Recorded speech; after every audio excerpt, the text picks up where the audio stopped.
dengan kekayaan Rp106 triliun, konglomerat besar ini ternyata pernah jadi sopir angkot. Sukses jadi orang terkaya ketiga di Indonesia meski hanya lulusan SMP.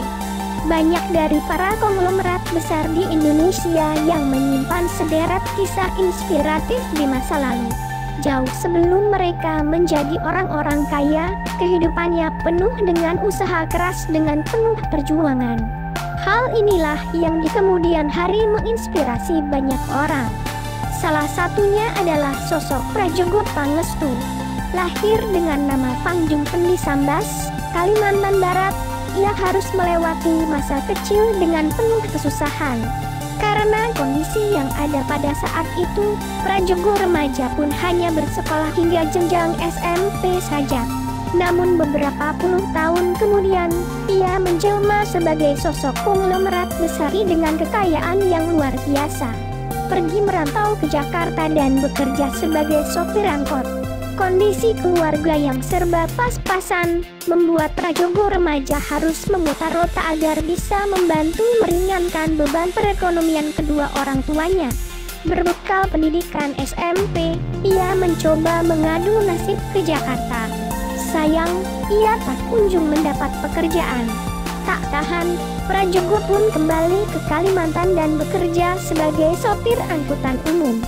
Mendapat kesempatan bekerja di bidang perkayuan yang mengubah nasibnya.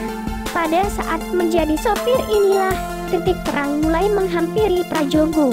Nasibnya kala itu dipertemukan dengan pengusaha kayu asal Malaysia bernama Bong San On atau Burhan Nurai pada tahun 1960-an, menjadi titik balik bagi dirinya untuk mengubah keadaan. Putra dari penyadap getah karat itu pun bergabung dengan Burhan di PT Jajanti Group pada 1969. Selama 7 tahun bekerja, ia sukses membuat atasannya terkesan. Mencoba dirikan usaha sendiri. Kepercayaan itu akhirnya membuat Prajogo dipercaya sebagai General Manager (GM) untuk mengelola pabrik Tunggoot Nusantara, Gresik, Jawa Timur. Meski punya jabatan dan karir yang bagus, ia tak betah bekerja di sana dan memutuskan untuk mendirikan usahanya pribadi. Berbekal pengalaman di industri kayu dan pinjaman bank sebagai modal, Prajogo membeli CV Pacific Lumber Co yang kelak berubah menjadi PT Barito Pacific Lumber. Sukses mengelola bisnisnya hingga merambah ke berbagai bidang. Selama mengelola bisnis, Prajogo sukses membesarkan bisnisnya hingga merambah ke berbagai bidang di luar perkayuan. Hal ini juga tak lepas dari kerjasama bisnisnya dengan anak-anak Presiden Soeharto dan pengusaha lainnya. Dilansir dari cnbcindonesia.com, 8 Maret 2019, perusahaan miliknya membeli 70% perusahaan petrokimia Chandri Asri pada 2007 dan PT Tripolita Indonesia Tbk di tahun 2008. Usahanya kini bergerak di bidang perkayuan, properti, petrokimia, dan minyak sawit mentah.